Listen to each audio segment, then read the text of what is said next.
Ya jelas ya kula suwun ya, pokoke wong kudu seneng ilmu. Sak dhuwure seneng wiridan. Ya tetep wiridan kowe. Wis ngaji ora wiridan ora terus dadi apa. Dadi toreko lae sak ngisore ngaji. Tetep maksudnya ya toreko iku nganggo napa? Ngaji. Ora kok terus kula kepengin jenengan seneng kula mboten penting. Sampeyan seneng kula ora penting. Kula kepengine senengi pangeran, sampeyan senengi. Senengi malah ribet. Senengi men sowan malah ngel-ngel wong. Sowan Yayu pas ngaji tak kandhani, sowan Kiai nak ben barokah pas siji ya kiainya sudah milik publik, suasananya ngaji. Lah nek sowan maling terus suasanane geng jam pinten rawuh. Sehat napa mboten? Gak sehat gak kelar rene aneh-aneh ngono. Mesti takokane iku barang-barang ra penting, bener apa? Nak kurang pegawai malah takok, "Tem mriko musim pundi? Musim nopo nih? Musim tembakau." Malah kadang takok, "Niki nembe musim nopo? Musim hujan." Ngene kiai ini apa dudusan apa cerita hujan. Mesti ra penting, pokoke tema-tema ra penting. Aneh-aneh. Lha kiai ujak bakas ngono iku. Serepet. Mau enak seneng kiai ya napa? Ngaji, liyane iku gak penting. Kecuali ya kadang-kadang ya 10 tahun bisa nih kadang-kadang. Suwi temen Gus Ben suwi lah. Masih sering ngaji, lihat aku sak sepate ya apa? Adian sahabat Nabi ya, kenangannya gue ngaji. Saya sering ketemu Nabi, tapi suasana sebenarnya agak sowan, itu yang salah paham orang. Sering ketemu Nabi, sebenarnya suasananya ada sowan, ketemunya di masjid itu ya Nabi ngaji. Nabi kalau ngaji itu rileks, ya gojlok-gojlokan, rileks terus. Kadang ya tidak bodoh nih barang sahabat-sahabat. Loh, kalau tak cerita dia, Nabi tidak bodoh nih sahabat kenapa? Tapi Nabi kan gak mungkin ngelalosno bodoh nih. Tapi Nabi nak sahabat sing bodoh nih ya biyen ora Nabi kan ya rada salah pantes wong ora Nabi. Jadi Nabi nanti cerita Dajjal. Sok ben wong kelaparan kabeh ning akhir zaman. Kelaparan kabeh. Kuwabe wong butuh mangan, kelaparan, kehausan dari Nabi. Wis bahayane akhir zaman. Ya ono sahabat sing astagfirullah gawat itu. Pas iku Dajjal teko. Iki jare Kanjeng Nabi itu dawuhe Nabi. Dajjal teko bawa roti sama minuman. Betapa menariknya dalam keadaan seperti itu. Nah, kue gelem minumane Dajjal, gelem rotine Dajjal, neraka. Karena apa yang dikatakan Dajjal neraka adalah swarga, dan dikatakan swarga adalah jadi Dajjal itu gawa neraka mbek swarga. Sebab piye carane karo sak takok. Kok ngono takok. Lah kowe Dajjal tapi kok takok. Kecuali ke putune takok. Lah carane gawa piye? Lho kuwi putune tapi kok tertarik bakas apa? Dajjal. Ketoke kok kangen men takok. Woi, akhirnya sahabat do nangis kan. Nabi ku ya rileks, tenang ae. Nak Dajjal teko, iki dawuh Nabi kula apal hadise. Nak Dajjal teko kok aku cek urip, aku cek sugeng. Fa ana hajiju. Aku sing lawan Dajjal. Kowe tenang ae. Iku jenenge pemimpin sedaya. Tenang ae. Nak Dajjal teko, aku cek sugeng, tak aku sing lawan. Kowe kan gak level wis. Nah aku wis gak ono fawau khalifati angkum. Allah engko sing ngurusi Dajjal. Ono sahabat mbok nguri ya rada betu ya sahabat. Ya Rasulullah. Mbok ngeten mawon. Maksudnya mbok ngeten mawon dinego. Kalau tak mangan rotine Dajjal. Gue tak obe, tapi aku tetep iman. Bariku tak bodoni. Wong Dajjal mawon. Maksudnya wong Dajjal mawon. Modoni Dajjal kan mboten dosa. Tapi akhirnya guyu. Nabi udah dicerita kiamat wis dahsyat ngono. Gara-gara selingan mau. Jadi sudi Nabi. Iku nak dalam keadaan zamane si sahabat ini wis mikir ad-darurat tubihul mahdurat. Dadi mantek apa kaidah usul fikih mantek. Ngeten. Niku kelaparan banget tapi kelaparan banget ngeten mawon. Kula nak dirayu Dajjal sing mangan kudu kan syaratnya mangan kan pakete kudu kafir, ngafiri Allah, iman mbek. Kula tak muni yo tapi kula bodoh nih. Wong Dajjal mawon. Guyu akhirnya Nabi. Itu cara Jawa sono-ono ae kuwi.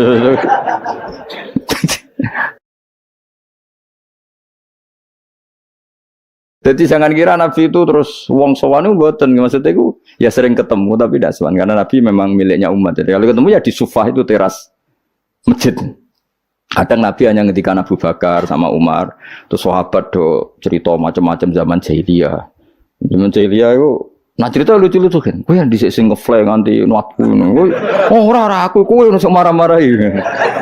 Wah terus fayak khuduna fi amril jahiliyah fayat hakun. Mereka cerita zaman jahiliyah kemudian mereka tertawa.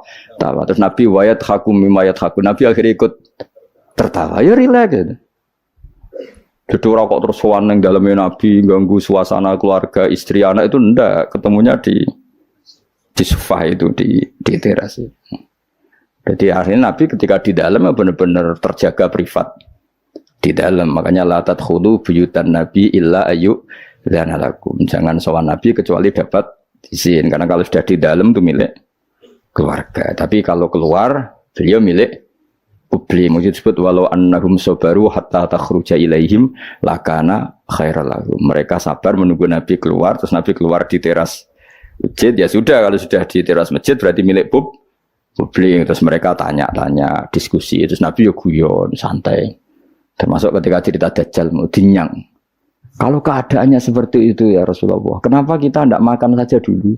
Bariku Dajjal tak bodoh nih, tak hapusi. Kan ngapusi Dajjal Nabi. Nah, akhirnya difekihkan, piye hukumi ngapusi Dajjal.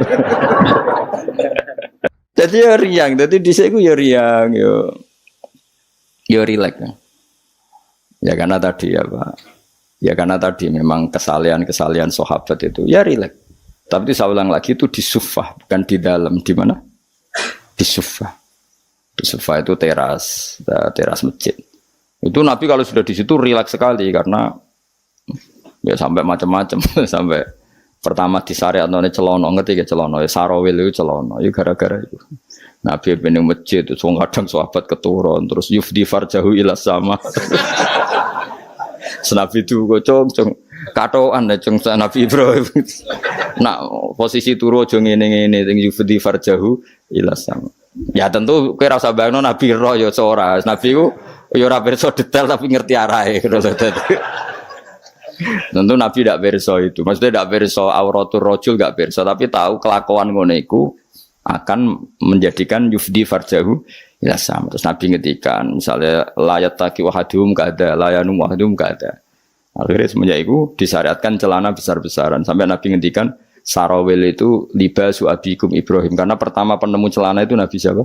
Ibrahim kalau dalam khazanah Islam. Makanya terus ada wong Arab itu ya jubahan, ya sarungan, bariku ijek celana. Terus adanya kiai-kiai kuno juga pakai apa? Celana. Maksudnya menurut saya buatan sempak ya memang celana. Jadi lebih apa ya? Lebih astar ya, lebih yang ditutupi lebih banyak. Jadi Nabi itu rileks. Lagi-lagi itu menguntungkan Islam. Bakas aurat menguntungkan Islam, bakas halalnya nikah menguntungkan Islam, bakas ngeritik zina menguntungkan Islam. Sementara orang berdoa orientasinya dirinya tentu baik ya, tentu baik. Kalau baiknya sih baik, tapi enggak kelasnya dibanding yang mengajarkan halal haram ya. Tentu baik, tapi enggak kelasnya. Seorang tidak kelasnya dibanding yang ngendikan apa? Halal haram. Nggak terbuk simbolo dewi. Itu ora penting. Cangkemmu sing ngomong ngono sapa bocah kok. Bocah kok angel temen bener kok kowe. Angel nerangno wong bidol kok angel. Senengane nyimpul, ngaji ra paham kok. Nah, amit-amit nang saiki. Ya tapi resiko dadi tokoh wong do nyimpal aku kadang bingung aku sing duwe narasumber ra paham ngono kok terus do nyimpul paham. Dhewe bingung. Tapi suwakana amruhe koderom metu. Pangeran kersane ngono wis. Serepet-repet. Tapi ben ngono sing ora rame-rame dunya. Lu ngaji ora paham tapi senengane apa? Nah, misalnya terus jadi doa itu enggak penting. Yang penting ngaji. Kowe ngaji ora paham. Wis ora usah simpul, wis pokoke mau ngaji mau rungokno. Tapi mau ora paham style meneh. Wis ngono ae bar ku ya wis, ora usah nyimpul wis bar wis. Ribet ngene. Ya oke milih ya dadi eling-eling ya, karena kelebihannya orang menerangkan halal haram tadi, dia ngomong atau mengkampanyakan apa yang menjadi keinginan Islam. Keinginan Islam itu tentu apa? Ingkarul mungkar, mengingkari barang yang seharusnya diingkari dan melakukan satu kebaikan. Dan itu hanya bisa dijelaskan dengan ilmu. Misalnya barokahnya nikah. Orang jelas anaknya siapa, sehingga yang berkewajiban nafkahi siapa. Barokahnya nikah, ini istrinya siapa, yang wajib menafkahi siapa jelas. Tapi kalau zina, ini anaknya siapa gak jelas. Istrinya siapa? Maka terjadi kekacauan sosial. Nah, akhirnya Islam itu bangga be wong alim perkara nih. Dia yang bisa menjelaskan hikmahnya Islam mengharamkan zina, mensyariatkan nikah. Lah nek wong donga kan gak terus mojok Gusti kula nyuwun bojo ae. Terus kan bojo ayu ku piye? Kan sing untung kowe tok umpama disembadani pangeran sing untung kan untungnya Islam apa? Beda dengan penjelasan pentingnya nikah, haramnya sifah atau haramnya terus kowe nerangno, barokahnya nikah. Zainab milik siapa jelas, Sri milik siapa jelas, anaknya anak siapa jelas, kewajiban nafkahnya kepada siapa? Coba kalau perzinaan, anaknya siapa enggak jelas, wong sing urun akeh. Iki anak sapa yo? Nak delok kriting anak iki tapi didelok kan dadi bingung. Kok keriting tapi mripate kok mirip iki, tapi nak irunge kok mirip iki. Apa hasil kombinasi? Wah, bingung. Iku ahli DNA we bingung kan pusing. Orang kok nek lahir sing tanggung jawab kelahirane iku sapa? Jadi zina iku ruwet. Lha iku sing nerangno ya sing ngaji, sing sitok men egois bakas dirinya ya ora kelas.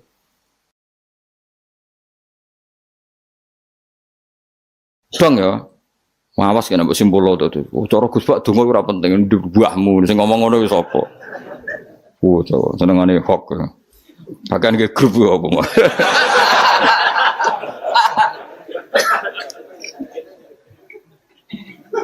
Repot. Angel nerangno kowe kan. Muga disepuro pangeran. Gak disepuro ora apa-apa, kelakuan ngono ora paling. Mun kok terusno ya. Soale ngaji ge, pokoke nomor 1 ku napa? Ngaji. Piye ngaji ku dadekno ilmu. Ilmu iku pertama sing disebut Allah ketika nurono surat Iqra. Allah nu pas nurono surat Iqra mboten bakas donga, mboten kan ono dibakas ilmu. Iqra bismi rabbikal ladzi khalaq khalaqal insana min 'alaq. Baca itu menjadikan dan ketika Allah mengenalkan sifatnya, sifat yang pertama dikenalkan diantaranya apa? Allamal insana malam ya'lam. Jadi Allah itu mensifati dirinya apa? Mengertikan manusia sesuatu yang manusia tidak ngerti. Jadi hubungan Allah dengan manusia pertama apa? Hubungan ilmu. Dari tidak tahu ditahukan. Jadi ora ono niku surat Iqra pertama aja bawah doa ibadi ora ono iku nomor sekian. Yang pertama dikenal apa? Allamal insana malam ya alam. Allah adalah zat yang mengertikan manusia apa yang manusia tidak ngerti. Jadi agama ini hubungannya Allah dan hambanya pertama juga urusan ilmu. Ya pertama juga urusan apa? Ilmu. Mana ngaji, gua ya lah ngaji, gua kitab, gua pulpen, gua rekaman. Wah itu sudah sesuai perangkat ilmu. Kudune kowe wis ngalim. Kurang apa nih?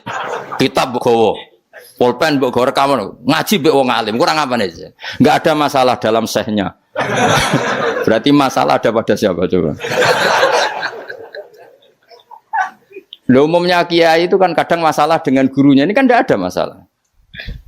Sopo sing ora Mbah Mun aku murid Mbah Mun. Sopo sing ora Ki Nur Salih roh kabeh. Kan tidak ada masalah dengan sehnya. Ini masalahnya dengan siapa? Nah aku yang ini masalahnya pada saya Gus, berarti ke catawaduk tenan sampai tenan. Soalnya sing salah aku. Tapi gak gitu ora gitu. Tapi perangkat gue ilmu kayak gue cukup, mus gue kitab, gue pulpen, gue rekam. Kurang apa nih? Gue nganti paham kurang apa nih? Kitabnya yo karangannya wong top tenan. Saya tidak pernah ngajar kitab yang abal-abal. Kitab sopo sing ora Ibnu Hajar Al-Asqalani iku gurune Syekh Zakaria Al-Ansori. Jadi muridé dekne dadi Syekhul Islam. Dadi Syekhul Islam ning dunia fikih jenenge Syekh Zakaria. Iku gurune jenenge Ibnu Hajar Al-Asqalani sing nyarai Bukhari. Sing ngarang kitab sing tak waca kurang keren ya. Ngaji kitab sapa? Ibnu Hajar Al-Asqalani. Wong di wong pleret wong diraro. Pleret berduaan ya ora roh. Al-Asqalani ngono, Asqalani daerah Al-Ardhil Muqaddasah, daerah Palestina, tapi uripe teng Mesir. Nggih nate teng Mekah teng Madinah. Wis kurang apane, Cek? Jalalain dikarang Imam Suyuti, masuk mujaddid di akhir abad 9 Imam Jalaluddin. Kitab Jalalain niku dienggo disertasi doktor ning endi-endi. Di sing iso Jalalain niku mesti gelare doktor tafsir. Kuwe mbutino nggawa ngalor ngidul. Golek gon kok ngarep. Kurang apa nih jajal? Ya mau wis go Jalalain, cek go pulpen. Rekaman. Mestine pinter kowe mbok ulama dhisik. Ulama dhisik kan gak gawa rekaman. Berarti kalah sak kelas apa? Ulama dhisik nak ngaji gak gawa apa? Kudune pinter kowe. Kok iso pinter ulama dhisik sebab apa? Mergo wong dhisik gak tau gawe grup.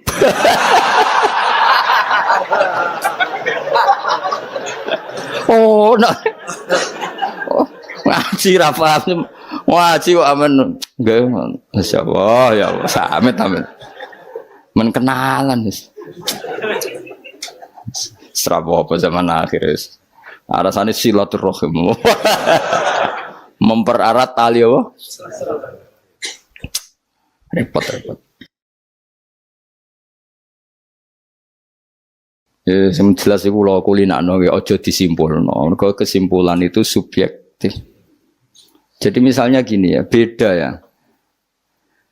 Saya itu sangat mencintai, bukan sekedar mencintai, sangat mencintai guru-guru kita. Ya, saya ini rungokno tenan ya. Saya sangat mencintai guru-guru kita, ya utamanya guru-guru kita kayak Mas saya Sarang, Mas saya, ya semuanya semua Mas saya, termasuk Lirboyo, Peloso, Sidogiri, semuanya Kudus, Kajen, Krapyak, semuanya kita mencintai, menghormati. Juga sangat mencintai NU, saya juga mencintai Muhammadiyah, semuanya kita cintai. Cuma kadang-kadang kita mau tidak mau harus beda, beda satu bawaan pemikiran, kadang bawaan zaman. Nah karena beda itu kita ngeritik, tapi ngeritik kan sebetulnya di hal itu saja, apa? Di hal kemudian orang menyimpulkan ngiranya dalam semua hal. Sehingga ulama mulai dulu mana tidak terima bahak hadisnya Nabi butuh penjelasan karena Nabi nak duko itu kadang ngendikan laisa minna, tidak termasuk golonganku orang yang pernah menipu. Lalu itu kalau begitu betul kan tidak ada umatnya Rasulullah SAW. Kowe gak sekedar pernah menipu, rizkimu kok bodoh nih. Orang terima sekedar pernah, rizkimu kok bodoh nih. Wah, itu laisa minna ini entek ngamek. Tapi zaman itu ulama sudah mentakwil laisa minna min fitil kal khoslah di sisi itu. Apa? Di sisi itu. Misalnya kita beda dengan Wahabi, saya sering kritik Wahabi, tapi dalam hal yang saya kritik saja, dalam hal yang lain kita setuju. Misalnya tradisi mereka menghormati sahabat, kita setuju. Tradisi mereka merumat Masjid Haram, kita setuju. Tradisi mereka menghafal Quran kita setuju. Tapi ada tradisi yang kita tidak setuju. Misalnya mereka sering nggak pati hormat sama ma'asirun nubuwah, tempat-tempat bersejarah. Jadi jangan kira kita. Jadi kalau kita ngeritik ya di hal yang kita kritik saja. Itu pun karena kadang bawaan zaman, bawaan versi, bawaan tradisi. Terus kamu simpulkan. Misalnya kamu simpulkan, Gus Bak benci Wahabi ya enggak juga. Dalam hal yang kita tidak cocok. Yang kita cocok ya cocok kayak tadi misalnya Said Muhammad tuh kalau ngarang kitab meskipun beliau beda dengan Wahabi, kalau muji ya biasa dalam hal yang sama, apa dalam hal yang sama karena mereka bermanfaat. Ya misalnya nyuwun sewu misalnya pengajian umum saya juga suka dari segi syiar, dari segi apa? Syiar. Tapi ada hal-hal yang memaksakan itu mesti saya kritik. Wong karuan kiai cilik ning desa kok pengen pengajian akbar. Akhirnya panitiane door to door 2 wulan sedurunge pengajian. Angger wong ditari. Tapi kalau sudah levelnya memang pondok besar, buatnya besar, keuangannya besar, itu kan memang enggak berat. Tapi kalau yang desa-desa yang pengajian gede, 2 wulan atau 3 wulan, oleh door to door itu. Nganti agar wong dijalukin apa? Coba. Padahal kampung situ enggak butuh pengajian besar karena wong butuhe cek mabadi fikih. Lalu apa ngundang kiai level apa? Nasional. Tapi karena panitianya yang angkuh. Ya seperti ini harus dikritik. Tapi bukan berarti kita membenci. Karena ya ada sisi baiknya. Misalnya nah nyimpulkan rezekinya gitu. Misalnya ada orang alim soleh. Ketemu wong ayu di jalan tanya. Sanging pundi mbak, sanging beriki. Sebetulnya ini murni hakul jar. Karena tetangganya dia takok. Berarti muamalahnya hakul jar. Terus wong alime ya terbatas. Oleh delok ora kok ngarep ngisor nganti dhuwur sak kadare. Terus bareng Ruhin roh, oh nak ngono jagoan mbek wong ayu ku oleh. Wong aku tahu ketemu wong alim ya jagungan mbek wong ayu. Nah itu jenenge kesimpulan. Kan terus sak karepe dhewe jenenge nyimpulno iku sak karepe.